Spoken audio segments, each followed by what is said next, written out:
Alright, well, we're back at it. So, I pulled this apart. Not that you can take it apart very much. It's fairly well sealed. But I've re-greased it. Bought some new grease. Pulled the motor off. So basically that's the only thing you can take off. Comes out. Did that. It's just two little screws in there. Greased it all up. And I've run it up.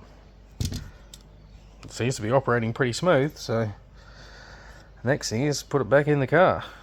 And now what I was thinking is I'll tap it out. So I've got a tap and die set.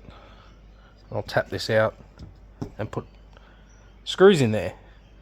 But if you look at the other two holes, well,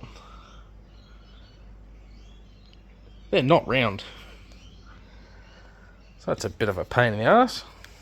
You can see on this side, she's blown out.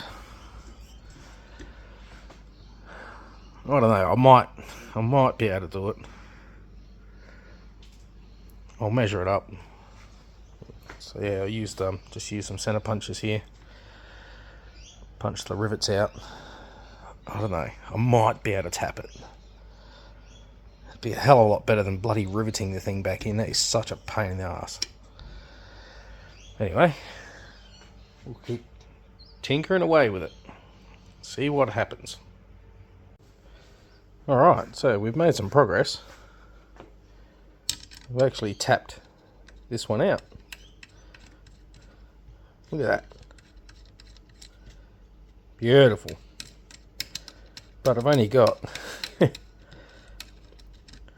two bolts to this size. One there, got another one there with a couple of nuts on it. So I'm going to tap that one out next.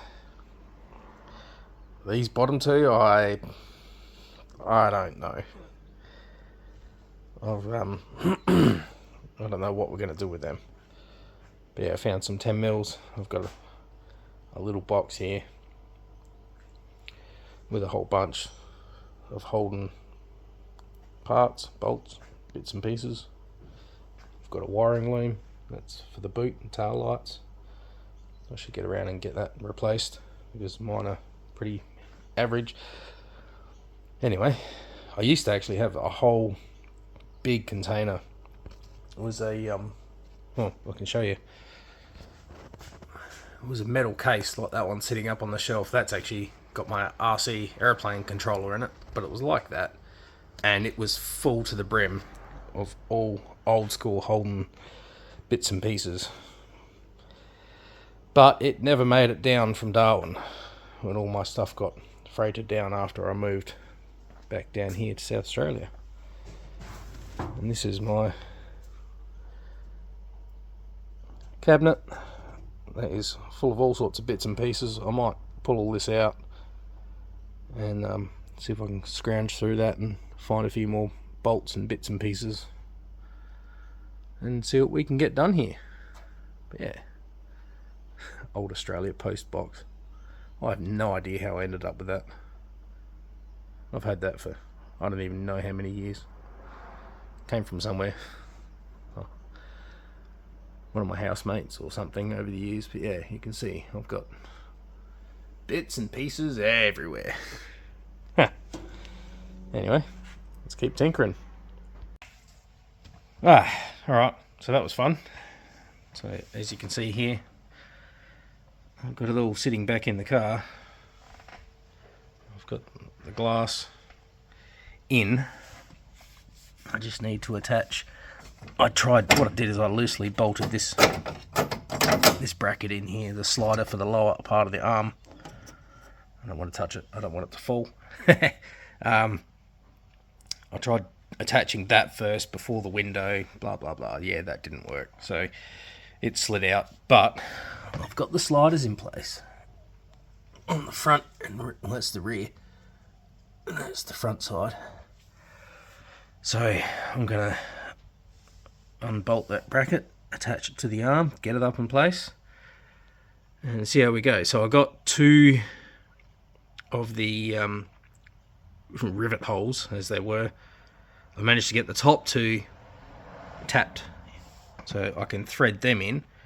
I should probably check that the bolts actually fit. Yeah, no, they don't. Whoops. Okay, never mind. I'm going to have to drill them out slightly.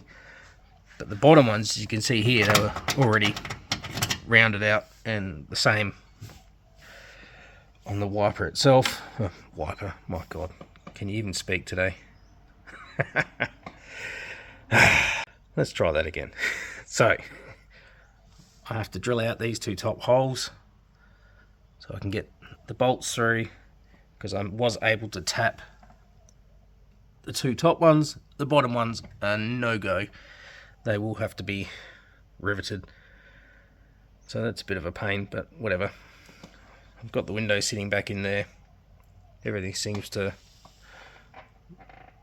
line up nice and all the rest of it. I've put some graphite powder in the Bailey channel just to try and help. Basically, yeah, I'm just going to put it back together and see if it made a difference. If not, well, then I'm up for a new motor for the window regulator. So let's keep trucking along, see where we end up. Alright, ta-da mate.